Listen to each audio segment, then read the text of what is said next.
What is up, YouTube fam? Robbie C here, and today we have a foundation subscription box, and I want to talk about 5 things that I learned this weekend caddying at the Music City Open.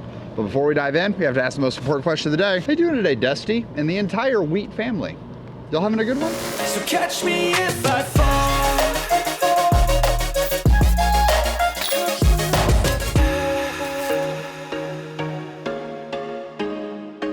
So I had the opportunity to go to Nashville, Tennessee, and if you guys watched Tuesday's video, I talked about how I was on the wait list and had the opportunity to get in.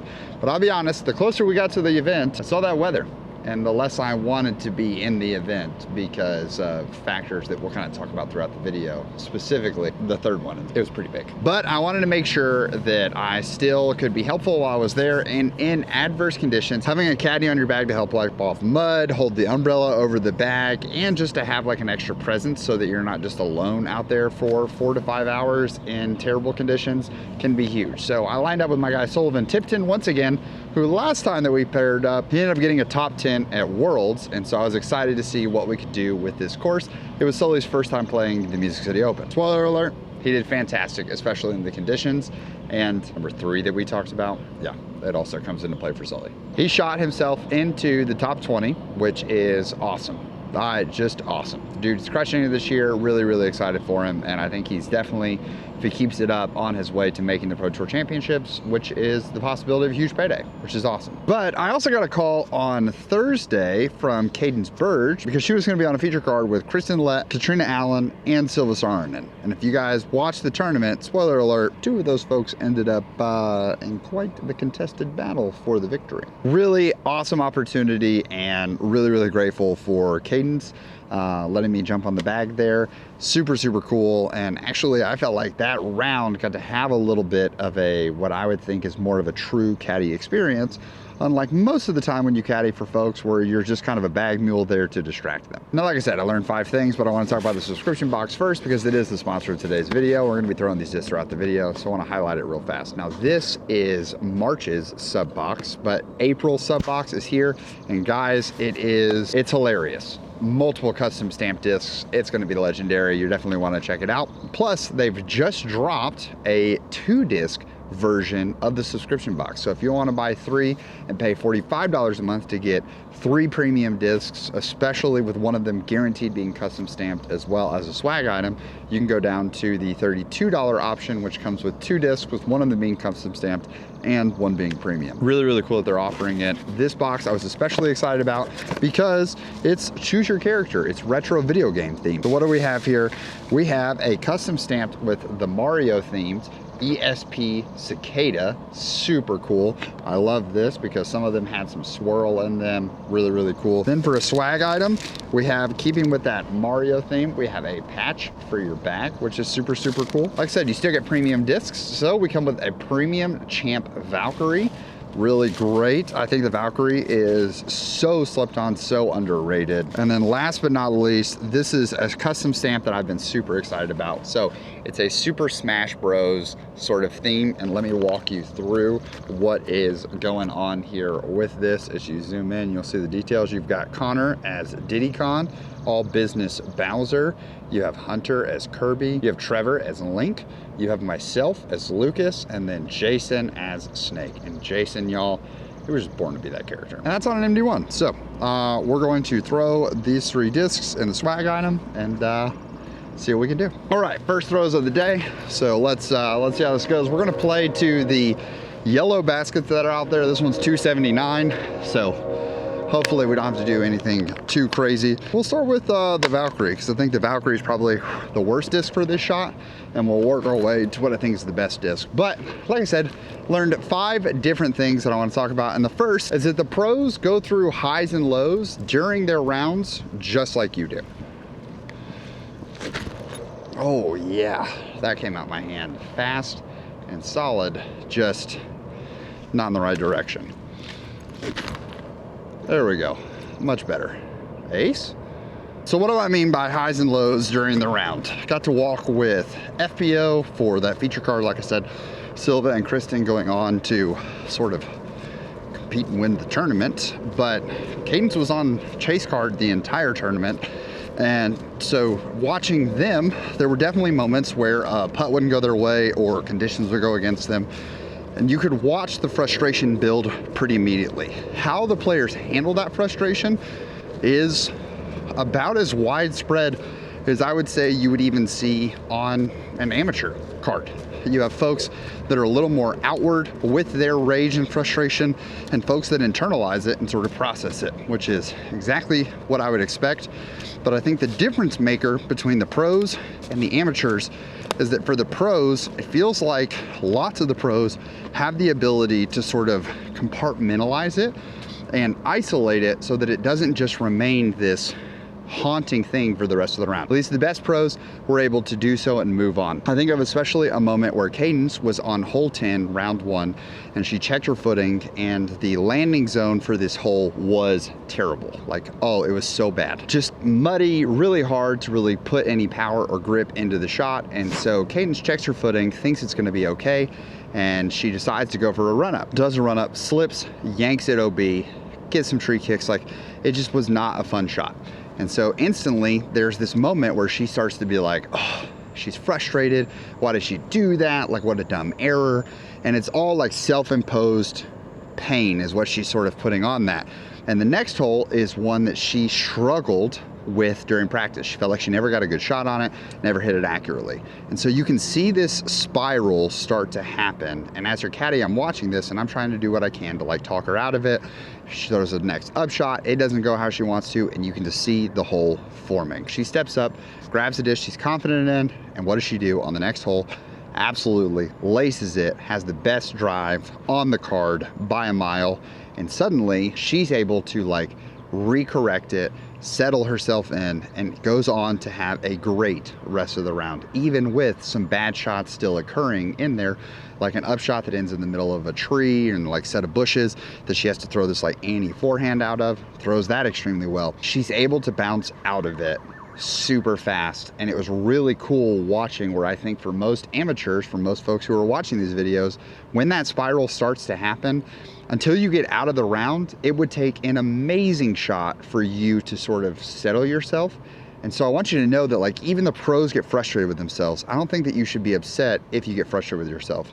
It's how long do you let that frustration hold on? Do you let it just ruin the rest of your day, your round, your week, whatever it is? I'll also say that MPO has its highs and lows as well.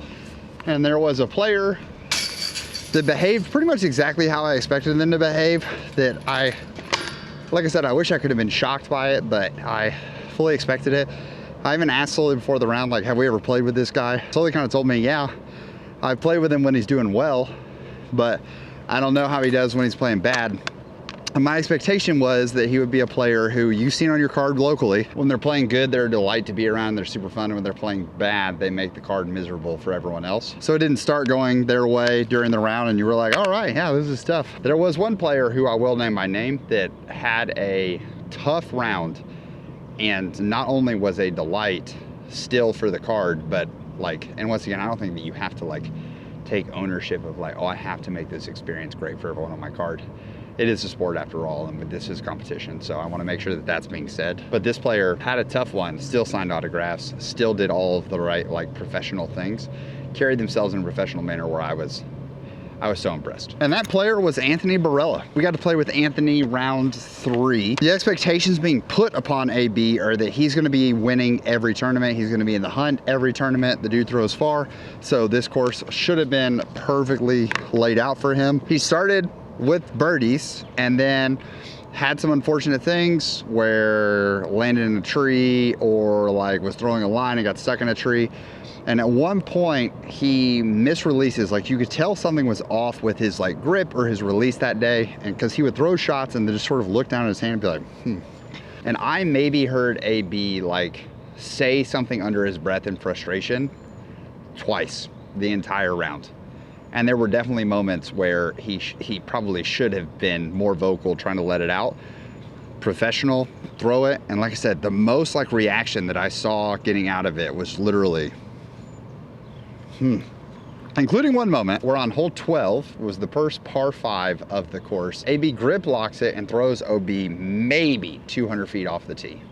Walks up, marks his lie, pulls out this red nuke, and just crushes this thing down the fairway. Gets all the way essentially to where if it hadn't have gotten stuck in a tree, it would have gotten to the landing zone that people are trying to get on their second shot. And he was, like I said, 200 feet or less off the tee. Definitely still has a par save in play, but it gets stuck in a tree and they're trying to figure out where to mark it, and that tree is hanging over like a small casual creek. And the card starts talking about like, where can he take it? And they're like, I mean, honestly, the best footing is going to be in the middle of the water. And AB goes, okay. Pulls out a metal mini, drops it straight down in the water so it sinks to the bottom, marches in the water, lines it up, boom, crushes one, gets up. Like, it was amazing. And at that point, if I'm standing in that water on a cold day, I think even if someone tries to stay super positive, my vibes are gone. No, AB held it in like a champ, pushed through, ended up getting birdie on the next hole, I'm pretty sure, birdie on the next hole, just did great things and was still signing autographs with fans. I don't think fans would have realized that like he stood in water a mere hour and a half before he was signing all their discs. AB, you definitely gained a fan, and I will be pushing people in your direction because I thought it was absolute professionalism and class. Okay. I'm happy that when we're throwing a cicada right now, we're starting it on hyzer and it's getting that movement every single time. Let's try this MD1. Okay, that one, we tried to rotate rather than throw it.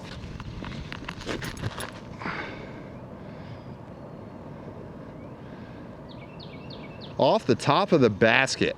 Hopefully I wasn't standing in the way there, side guy, and you can see that. So the second thing that I learned while on the tour this week was how much pros pay attention to the wind. They're constantly talking about the wind, and I think it's because the wind creates some unreliable moments. And if I'm being 100% honest, I think sometimes the pros maybe give too much favor to the wind, especially on the putting green, where they are, hey, I'm worried about this putt or this putt. And I think that when you're giving strong runs and aggressive runs, you should be paying attention to whether you're putting into a headwind, whether you're putting into a tailwind. But there were times where it was like, oh, I have this 20-footer, 25-footer, and a pro would just like run it super aggressively and throw it kind of high, and then they would sail over the basket, and you would see them look around and kind of throw their hands up and be like, what the heck? Where was the wind? Like, the wind didn't drop it, the wind didn't do its thing. But I definitely felt like paying attention to the wind is something that a lot of pros or a lot of amateurs maybe aren't dialing in on. Respect to the wind definitely matters. I think when you're trying to throw 500-foot shots or 450-foot shots and you're throwing a disc on hyzer and trying to get full shapes out of it, noticing the wind there can be huge. That's why we don't putt with cicadas. But sometimes I feel like when you're on a 20-foot putt, you just gotta send it. Like, you just gotta send it, be committed. And I think that the amateur side of this is giving too much respect to the wind on the putting green when you just need to putt. It did feel like several times the wind became more of a scapegoat or a reason out rather than, hey, I should have just fully committed on the pop. Once again, putting green specifically. It's been a minute since we've had this pin position for yellow. It's just tucked behind those trees to the left. So you kind of want to go down on hyzer. But speaking of hyzer, let's talk number 3.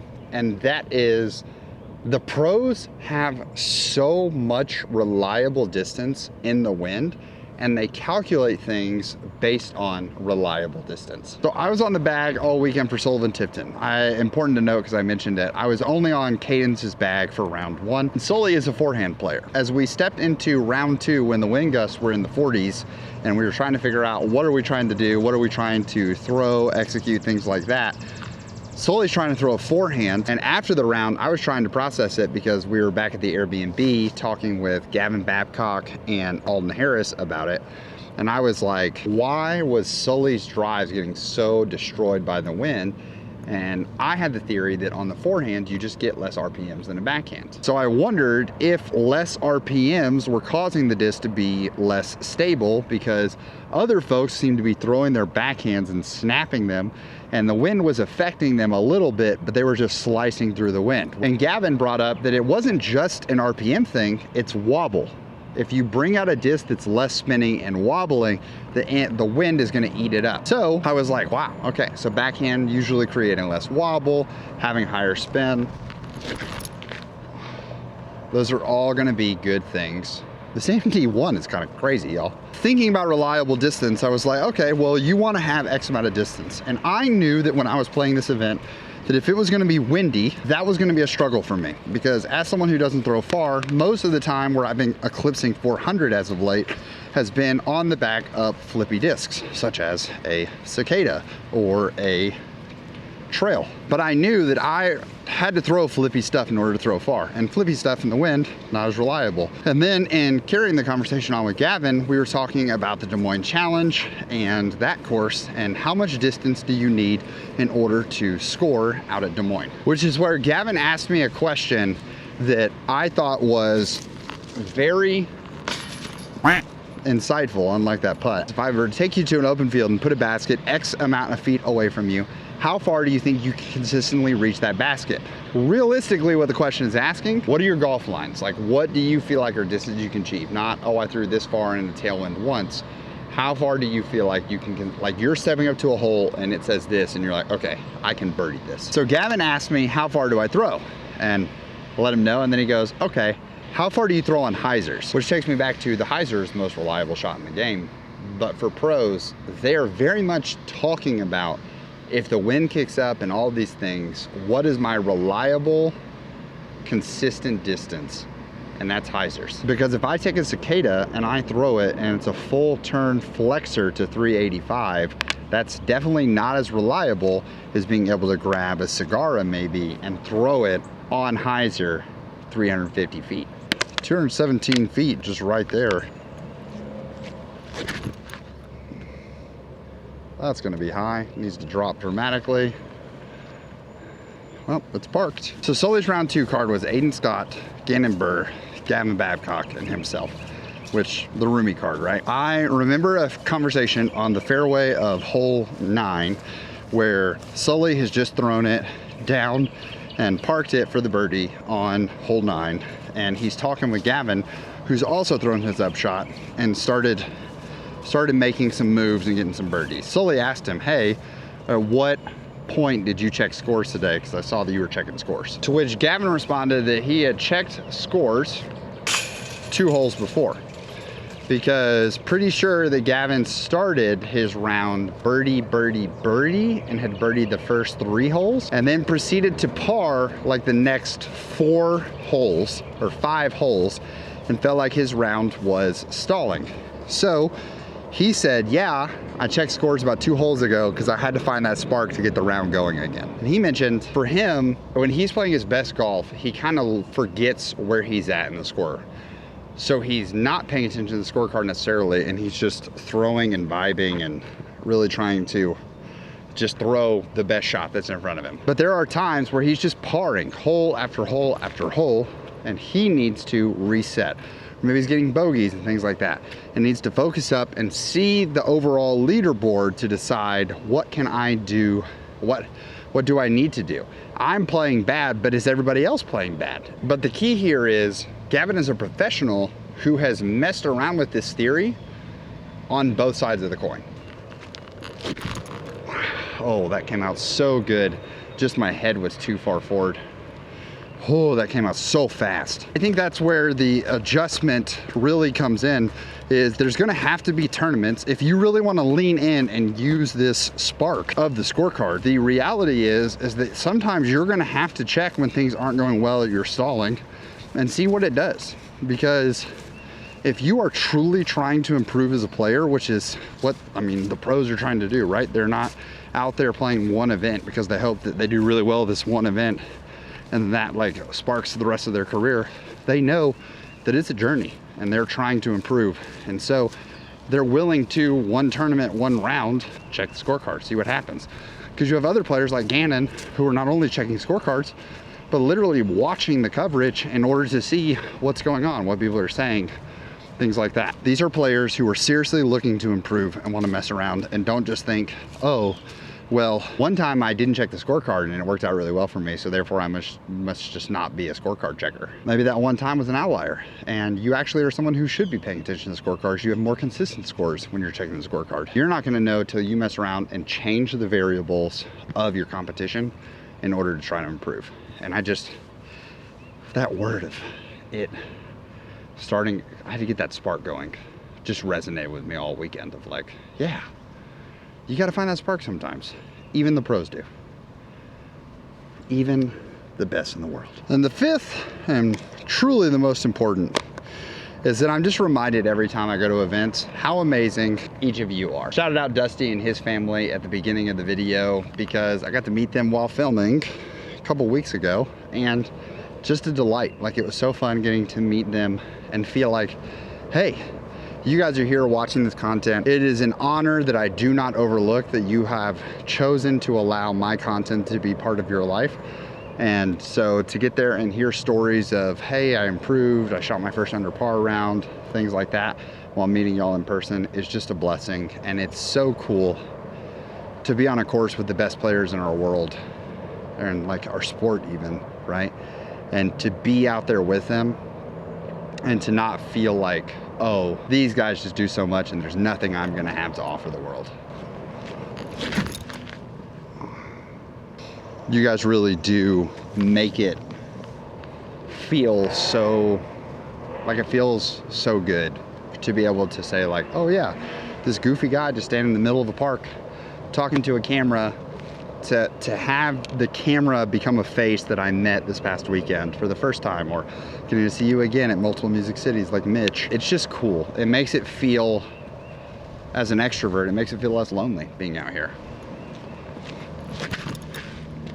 That's got to turn. Gosh, guys, the cicada just goes so far. So that is going to wrap it up for today's video. I hope you enjoyed, and if you go to Pro Tour events, let me know. I found out this weekend that I will be at the Des Moines Challenge in Iowa. So if you're going to be at Des Moines, let me know, because I'm going to be out there. I might. What do you guys think? Should I register and try to see if we can get off the wait list on that one? Maybe Clint and I start getting on that grind, try to get that distance, that hyzer distance up, and shock some people and shock the world. What do you guys think? Let me know. Hope you have an amazing rest of your day. Please make it fantastic for someone else too. But for now, we're gonna leave you with the birdie.